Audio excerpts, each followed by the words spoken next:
Hi, I am Harsha. In my last video, I spoke on the first point of ahimsa or non-violence. I hope it was helpful. If you have any queries, please ask me. I'll clarify it. Because, like I said, a lot of things, the entire field of morality needs your power of discrimination. Without power of discrimination in this relative world where one moment to another things are changing, from one person to another situation is changing, from one time to another situation is changing. We are all dependent on time, place and person. So, there is, this world is a shade of grey. It's not white and black. And therefore you need this faculty extremely important for you. You need this faculty. And that is why the only way to develop this faculty is through meditation. And I told you, this is biopsychology. This is a science. It's not a dogma. It is not created by you and me. I'm just laying out the laws of nature. And the foundation of everything is morality. Without morality, nothing can be achieved. And therefore, there are 10 points. Just 10 points. Which are divided into two, yama and niyama. Psychophysical emanations, physico-psychic movement. And the first part of 5 is yama, psychophysical emanations. They exist in your mind and they are practiced physically in your daily life.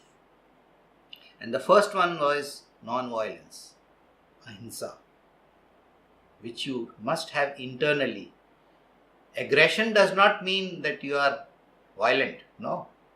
You need to have aggression in life to face the adversities of life. You need to protect your child, to protect your family. You need to protect the weak, humans or animals, vulnerables. Even those who are neutral, like animals in the forest. Deforestation is killing animals. You need to protect them. They cannot protect themselves. So that is what is needed as part of non-violence. To protect harm to others is also non-violence.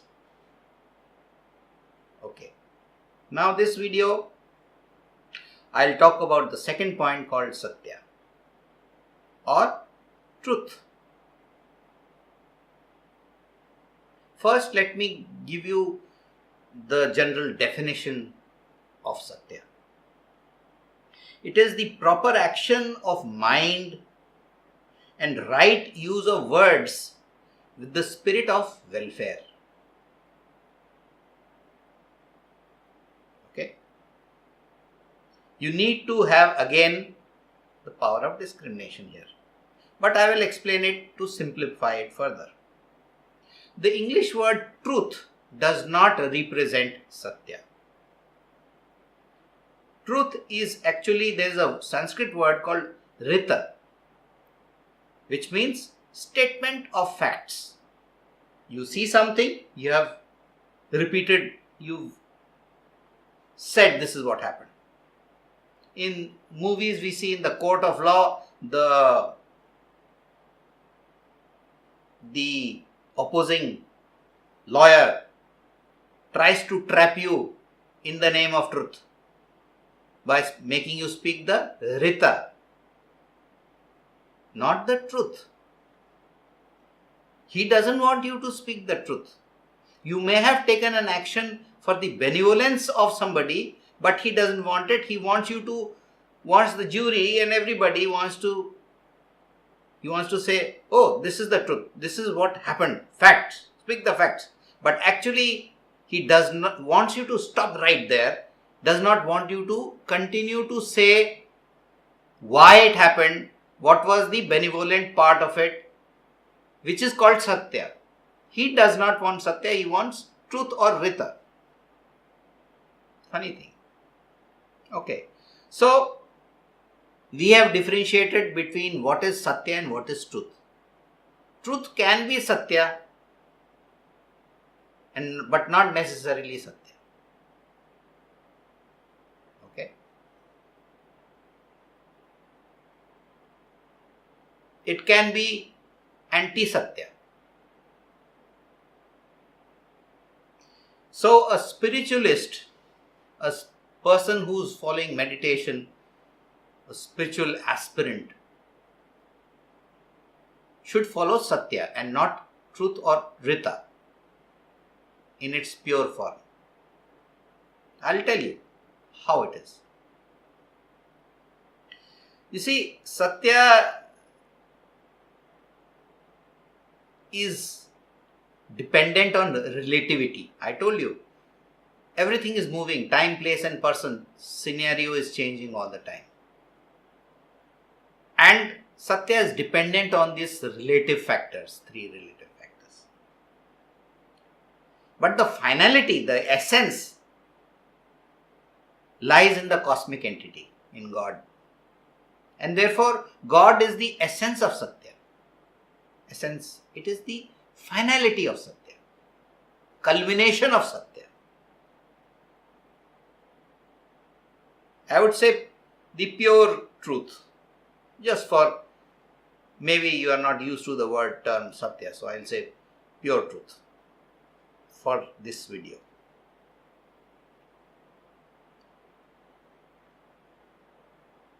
And while practicing spiritual meditation, where the objective is the attainment of supreme stance, or when unit mind, the unit mind is trying to merge with the cosmic mind. When you meditate, your mind expands. Body doesn't expand, you don't become fat. It's your mind which was concentrated on yourself, now thinks about wider range. You see, if you see how you compare an old soul with a new soul, let's say like that. A soul which has just entered into the human form and now is evolving, and there is another soul which has gone through it already through many, is a senior soul. So what is the difference? How will you see? You see the way that person thinks. How narrow is his thinking and how wide is his thinking. There is a person, a basic laborer. He works, toils the whole day, and then he comes, gets his money and goes and blows up and drinks alcohol or gambles or whatever it is. There is a string of children lying at home, they are crying. But he is not able to think about them. It's not that he is cruel. His mind has not yet evolved beyond himself. He's just in that narrow range. Excuse me. Then, through lifetimes, through his clashes, fights at home and all that, then he goes through the next life. And the mind has now struggled and evolved to a bit, and now he thinks about his family. He or she thinks about the family also. So it's expanded a bit more. For his family, he can fight and he'll do anything. He'll kill anybody, even go to the wrong extent. But his mind is expanded. And then further evolution takes place and his mind is able to think about his community. And then later on his nation. And then finally the whole world. The mind has evolved, expanded. For a meditation practitioner, what is his objective? To expand further into the cosmic mind, into this universe where the entire creation comes within your mental scope. So that is what your objective is.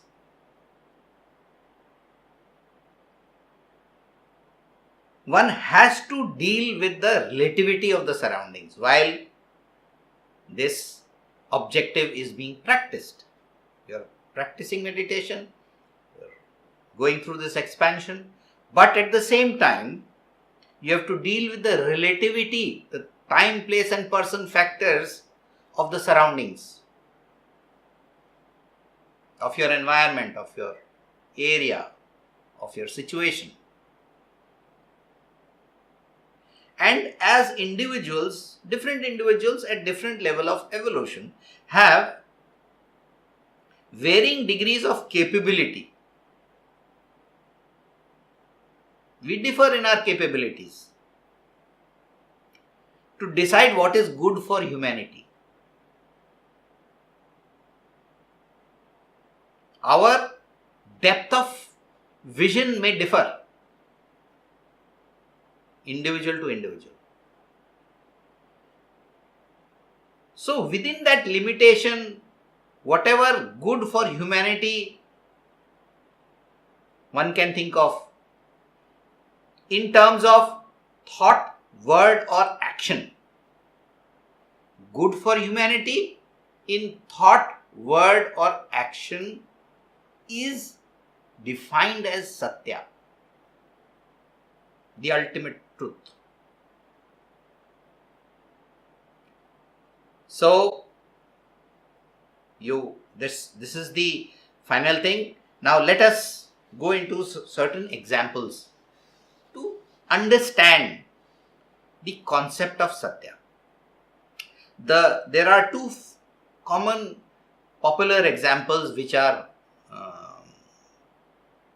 spoken of. And the first one is, actually it was a part of my grandfather's oral examination question when he was appearing to get into the civil services. It was held in UK. India was under occupation and the central civil servants had to pass their exams in UK, England those days. And the interviewer asked him this question. And this is part of Satya. You see? They wanted Satya, not truth. The wise people were really wise. And he asked that question, which is what I am trying to also explain to you, that there is a situation, you are standing on the street and you see a small child who's very scared, comes running in front of you, and next to you there is a small space, goes and hides inside. Behind him, after a short while, comes a goon, a bad person. Obviously, he's got an arm in his hand or whatever it is. He obviously wants to harm that child. He wants to abduct it or whatever. You don't know. But you are very sure by that circumstances that he is not a relative of that child and he's come to harm him. And he asks, amongst others, he asks you, have you seen the child? Have you seen a child like this, of this age and this clothes, wearing this clothes? He came this way. So, if you are a person who is staunchly moral, very strong in your morality, and you follow, what do you follow? Satya or truth? This is the question. What would you answer? Now, if you were to follow truth or Rita, which means statement of facts, then obviously you will say, oh, here is the child, I saw him, there is hidden. And what is the result? The child gets harmed. He picks up the child and carries him away or beats the hell out of him.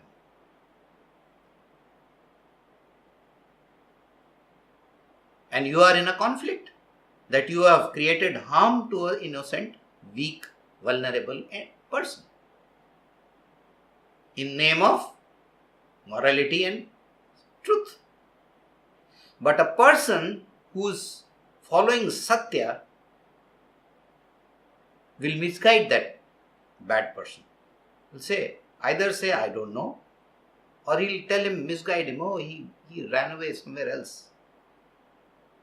Once he's gone, he'll take the child and quickly tell him to go back to safety. And this way, no harm has been created, and he's spoken the Satya, the absolute truth of the God Almighty. That's what my grandfather answered, and the interviewer was very happy. He had passed that exam then. So, this is the difference between Rita or truth and Satya. You need to follow Satya. If you are a meditation practitioner, if you are a spiritualist, and I'll tell you, a person with the conscience will follow this. Okay? Like I said, morality lies within us already.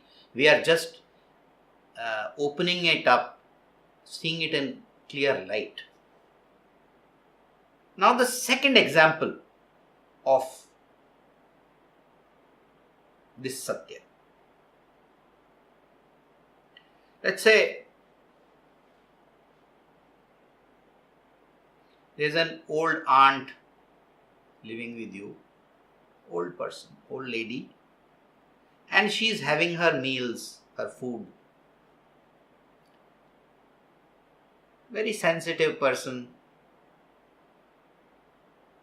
You are also there. It's a joint family, let's say. You receive a phone call and you are informed that your uncle, that means the husband of that aunt, has just died with an accident or something. It's a terrible news. Now that aunt inquires, who called? What did that person wanted to know or say? Now if you are again following truth or Rita, you would say, oh, I just received the news that your husband has died. Now with that lady, old poor lady, is not mentally prepared to take that shock. It's possible that she might collapse. She's already eating half her way through the food. So, a wise person who's entrenched, who follows Satya, will break the news in parts, not instantly. He might say, there was something, there was some incident, saying some kind of an incident was taking place, something. You have your food, I will find out, I'll let you know. But there's some kind of an accident. Or let's say that uncle is not feeling too well. He's coming. So she'll say, okay, let him come and let me finish my food quickly and let me get ready. But she's slowly, she's getting her preparation done. Then after she finishes her food, says there is a further thing that he's collapsed or something. They're providing treatment to him. Now the lady becomes more, but by then she's getting acclimatized to that shock. And gradually this is broken in pieces, and by the time she is given that final information that the uncle has died, she goes into deep depression or something, but not into a shock where she gets harmed.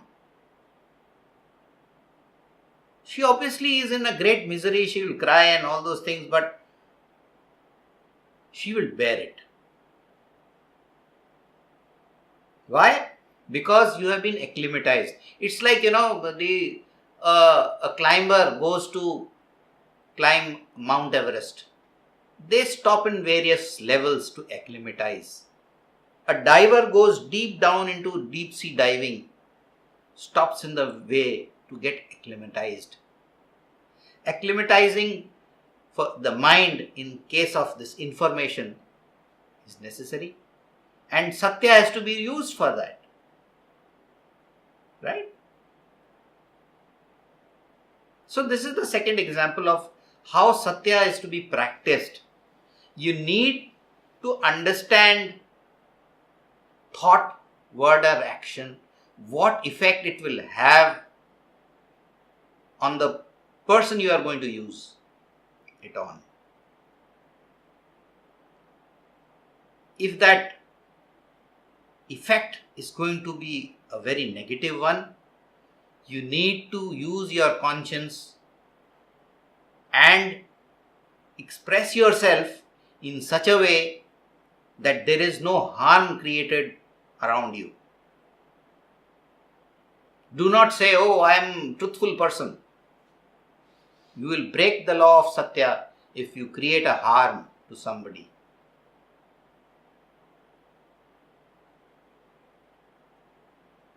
I hope that this lesson on Satya is clear, and in the next video I'll talk about asteya, non-stealing.